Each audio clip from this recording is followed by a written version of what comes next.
Today I am going to teach you about the जनन स्वास्थ्य या रिप्रोडक्टिव हेल्थ।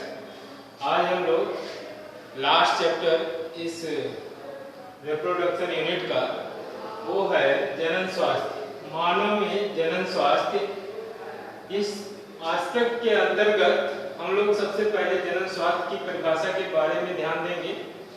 जनन स्वास्थ्य नाम से ही स्पष्ट होता है, जैसे ही यह नाम सामने आता है जनन स्वास्थ्य, सीधे सीधे दिमाग में आता है कि लैंगिक अंगों का स्वास्थ्य। जो लैंगिक अंग जनन में भाग लेते हैं उनका स्वास्थ्य कैसा है, वो सही है या नहीं है, उनमें संतानोत्पादन की क्षमता है या नहीं है, इसी का पूरा मतलब होता है जनन स्वास्थ्य। बट एज पर WHO वर्ल्ड हेल्थ ऑर्गेनाइजेशन, विश्व स्वास्थ्य संगठन के अनुसार रिप्रोडक्टिव हेल्थ का क्या अर्थ है? रिप्रोडक्टिव हेल्थ या जनन स्वास्थ्य का अगर विस्तार से अर्थ देखें तो उसका व्यापक अर्थ क्या है? तो WHO ने बताया रिप्रोडक्टिव हेल्थ का अर्थ, reproductive health means health of a total wellbeing, health of a total wellbeing which includes all the aspects of reproduction, which includes all the aspects of reproduction like physical, यानी जो भी मानव है चाहे वह नर हो या मादा, उसका शारीरिक विकास, लैंगिक अंगों का विकास वो समुचित होना चाहिए, उसका स्वास्थ्य अच्छा होना चाहिए। दूसरा इमोशनल, नर एवं मादा में जो है संबंध स्थापित करने के लिए एक दूसरे के प्रति जो उनका भावनात्मक लगाव होता है वह होना चाहिए। एक दूसरे के प्रति ईर्ष्या या कटुता की भावना नहीं होनी चाहिए। अगर ऐसा है तो वह रिप्रोडक्टिव हेल्थ के अंतर्गत सही आएगा, अगर उसमें इमोशनल टच है तो। अगर नहीं है तो वह जो है इस परिभाषा को पूर्ण नहीं करता। तीसरा बिहेवियरल, उसके व्यवहार में, जनन की प्रक्रिया को लेकर के उसके व्यवहार में जो परिवर्तन होता है, जो नर और मादा के आकर्षण में जो व्यवहार में परिवर्तन आते हैं, आकर्षण का भाव होता है, वह सकारात्मक होना चाहिए, नकारात्मक या हिंसक नहीं होना चाहिए। अगर ऐसा होता है तो वह जनन स्वास्थ्य को परिभाषित करता है। अगर हिंसक होता है या नकारात्मक होता है तो वह बिहेवियर जनन स्वास्थ्य को परिभाषित नहीं करता।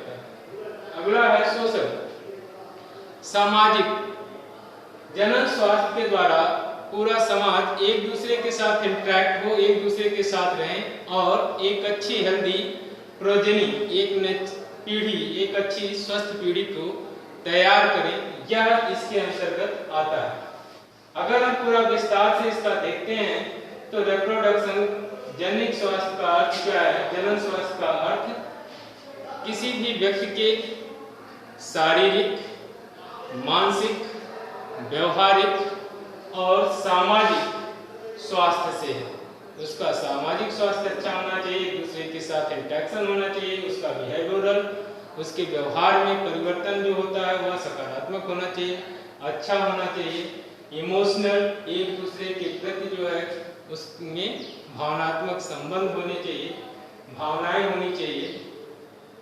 और फिजिकल, उसका शारीरिक विकास अच्छा होना चाहिए, यानी कि उसके खान पान और उसमें अंगों के विकास में पूरी सुदृढ़ता होनी चाहिए। इसी को देखते हुए, क्योंकि भारतवर्ष में ऐसी जो है WHO के परिभाषा के अनुसार भारतवर्ष में जनन स्वास्थ्य का स्तर बहुत अच्छा नहीं था। क्यों नहीं था? जब इंडिया फ्री हुआ, भारत स्वतंत्र हुआ, उस समय की स्थिति में देखा जाए तो भारत में जो है गरीबी अधिक थी और उस परिस्थिति में लोगों के पास खाने की समस्या होती थी। फिर उसके बाद क्या था कि उस समय जो ट्रेडिशन चल रहा था, धार्मिक धर्म बहुत प्रभावित था, धार्मिक अंधविश्वास बहुत प्रभावित थे। साथ में समाज में कुछ कुरीतियां भी थी, जैसे अल्पायु में शादी कर, कम उम्र में वैवाहिक संबंध स्थापित हो जाने से उनके जननांगों का विकास समुचित नहीं हुआ रहता है। जिसके कारण उनके शारीरिक विकास पर उसका प्रभाव पड़ता है। तो कम उम्र में विवाह का जो प्रचलन था वह उनके शारीरिक विकास और लैंगिक विकास दोनों को प्रभावित करता है, जिसके कारण जो है कम उम्र में गर्भ धारण करने वाली महिलाओं की या तो प्रसव के दौरान मृत्यु हो जाती थी, यदि प्रसव हो जाता था तो उनकी शारीरिक स्थिति बहुत कमजोर हो जाती थी। तो मातृ और शिशु दर जो है, मृत्यु दर वो बढ़ गई।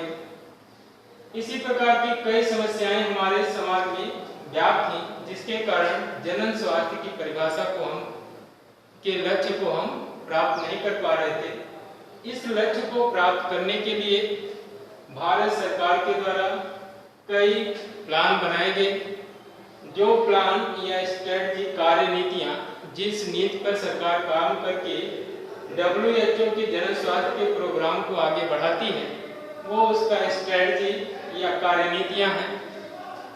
उन कार्य नीतियों के अंतर्गत भारत सरकार ने 1951 में एक प्रोग्राम स्टार्ट किया। 1951 में 1951 में फैमिली प्लानिंग, परिवार नियोजन के नाम से एक प्रोग्राम चलाया, जिसमें भारत में निवास करने वाली जो भी जनसंख्या थी उसमें परिवार को नियंत्रित करने के लिए और उसके स्वास्थ्य को नियंत्रित करने के लिए क्या क्या उपाय किए जाए, उस पूरे प्रोग्राम को नाम दिया गया फैमिली प्लानिंग, जिसके अंतर्गत विवाह की आयु निर्धारित करना था, माता और शिशु के लिए जो आवश्यक पोषण की व्यवस्था थी वो करने की योजना थी। लेकिन ये सारी योजना फैमिली प्लानिंग में नहीं, केवल यहाँ पर जनसंख्या वृद्धि को रोकने के उपाय पर ध्यान दिया गया और आयु कम उम्र में होने वाली शादियां और धार्मिक अंधविश्वासों को जो है कम करने के लिए जन जागरण प्रोग्राम चलाए गए, जिससे लोगों में जागरूकता बढ़े और लोग ये जो कम उम्र में शादी है और धार्मिक कठोरता है कि महिलाओं की शिक्षा नहीं होनी चाहिए, पुरुषों की शिक्षा होनी चाहिए, महिलाओं को बाहर नहीं जाना चाहिए, पुरुषों को ही बाहर जाना चाहिए, इस तरह के जो भी मापदंड थे उनको जो भेदभाव था उसको दूर करने का उपाय फैमिली प्लानिंग के जरिए किया गया। ये प्रोग्राम चलता रहा। इसको आगे चल करके एक बेहद स्वरूप दिया गया, जिसमें केवल उनके वैवाहिक जीवन या महिलाओं को केवल आगे बढ़ाने के ऊपर भी विचार नहीं किया गया, साथ में मातृ शिशु कल्याण, यानी माता के साथ साथ उसके गर्भ में पल रहे शिशुओं। तो फैमिली प्लानिंग तो हो, परिवार का नियोजन हो, परिवार जो है जनसंख्या कम हो, जनसंख्या को कम रखें, साथ साथ जो प्रेग्नेंट हो रही जो महिलाएं गर्भ धारण कर रही हैं उनका स्वास्थ्य बेहतर हो, उस पर फोकस किया गया। जो पैदा होने वाली संतान है उसका स्वास्थ्य अच्छा हो, उसमें वैक्सीनेशन, टीकाकरण हो, इन सब की व्यवस्था करना। इसके साथ साथ उनके भरण पोषण के लिए जो आवश्यक सामग्री है वह आंगनबाड़ी के जरिए उपलब्ध कराना। और यही नहीं, प्रसव की उपलब्ध जो प्रसव होता था, पहले गांव में होता था, प्रसव के दौरान कितनी महिलाओं की मृत्यु हो जाती थी, उसको रोकने के लिए यहाँ पर प्रोग्राम चलाया गया। प्रसव में सुविधा दी गई, जिसमें एम्बुलेंस की सुविधा है, हॉस्पिटल में प्रसव की सुविधा है, आशा बहुओं का जो आजकल गांव में जो है भर्ती की गई है उनके द्वारा जो है सुविधा उपलब्ध कराना। तो ये सारे प्रोग्राम जो चलाए गए वो 1997 में RCH के नाम से, reproductive health and child care, child health and reproductive health दोनों को समाहित कर दिया गया। तो ये बन गया प्रोग्राम RCH, जनन स्वास्थ्य और शिशु कल्याण शिशु संरक्षण कार्यक्रम। ये 1997 में चलाया गया, जिसमें प्रेगनेंसी को यानी कि उसमें गर्भधारण की क्षमता बढ़े, दूसरा उसमें प्रसव आसानी से हो, माता सुरक्षित रहे, शिशु का कल्याण हो, उसमें वैक्सीनेशन हो, और साथ ही साथ जिनमें गर्भधारण की क्षमता खत्म है यानी बांझपन का रोग हो जाता है उसका निदान किया जाए। और दूसरे आज की डेट में टेस्ट ट्यूब बेबी, सरोगेसी, ये सारे भी इसमें लगा दिए गए हैं कार्यक्रम। तो अब इसका अलग से नाम आज की डेट में जो है परिवार कल्याण प्रोग्राम के नाम से।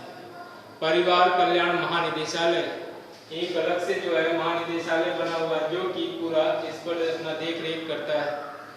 तो इस प्रकार जन स्वास्थ्य को प्रमोट करने के लिए भारत सरकार के द्वारा, सरकारी संगठनों के द्वारा, गैर सरकारी संगठनों के द्वारा ढेर सारे प्रोग्राम चलाए जा रहे हैं, जिसके द्वारा जनसंख्या नियंत्रित हो, मातृ और शिशु मृत्यु दर कम हो, साक्षरता बढ़े और इनका पोषण बेहतर हो सके, लिंग भेद की समस्या दूर हो, भ्रूण हत्या की समस्या दूर हो।